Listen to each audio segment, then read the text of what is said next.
Hello guys, I'm working remotely for about a year, and before that I had to make a transition of the team between office work and remote work, also to convince our CTO why this is a good choice for the company and things like that.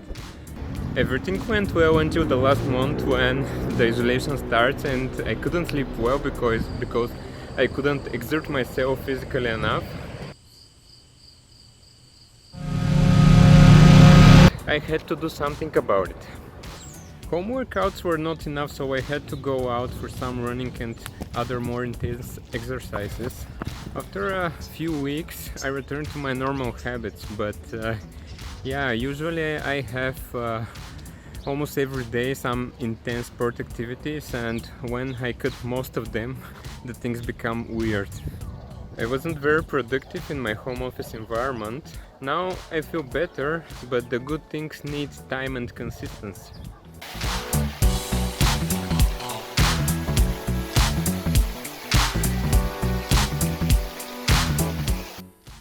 I've read this book a few years ago, and if you want to work remotely or home office, there are good ideas inside.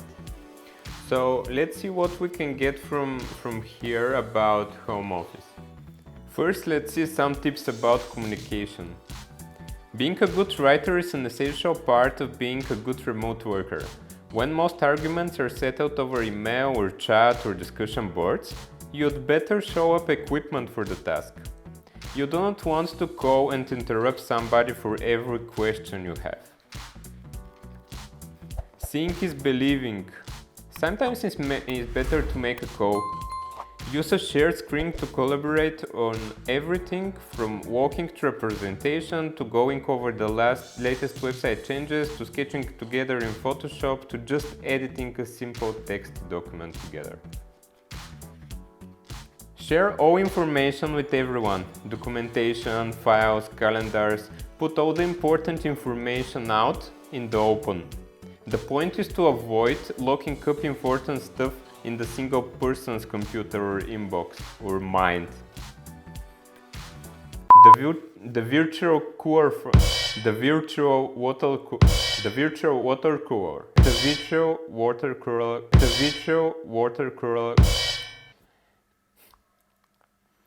Let's see what is the virtual water cooler.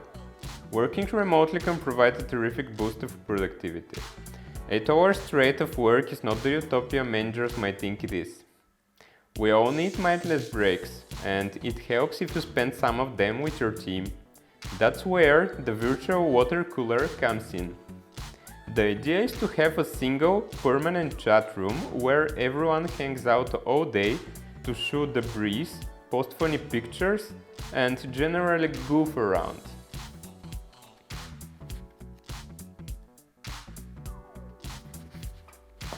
Oh, ergonomics basics.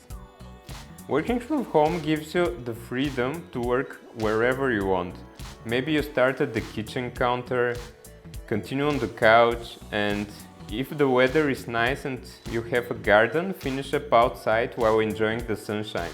But if you are going to make a real go at working from home, you need to get the ergonomics basics right. That means getting a proper desk, proper screen, and proper chair. So I have a chair. It's not very comfortable, but you can move up and down. We all think that working from couch is a good idea, but when you work several days from it, your back will hurt. Let's see what else we can get. If nothing else, the standard 9 to 5 job with a commute at least has a solid routine going for it. The alarms go off at roughly the same time every day. You head into the office on the train, you loosen the tie when you come back home, and so on. Working from home offers you far greater freedom and flexibility. That might seem like an enviable dream to anyone stuck in a cubicle counting down the minutes until the workday is officially over, but the reality is not quite so clear-cut. Without clear boundaries and routines, things get murky. If you don't have to be anywhere at certain time, you can easily end up lying in bed until close to noon. So you need routines. Alarm at the same time, lunch at the same time, working clothes, working music. The idea is to trick your mind to be in a working state and to avoid procrastination. This is my favorite. Stop managing the chairs. Making sure that the little worker bees arrive by 9 in the morning and giving them an extra star on their scorecard if they stay past 6. This is how much of management has operated since forever. Working remotely blows a big fat hole in that style of management.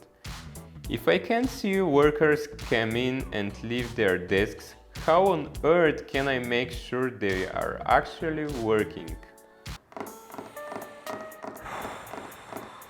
He's oversleeping again.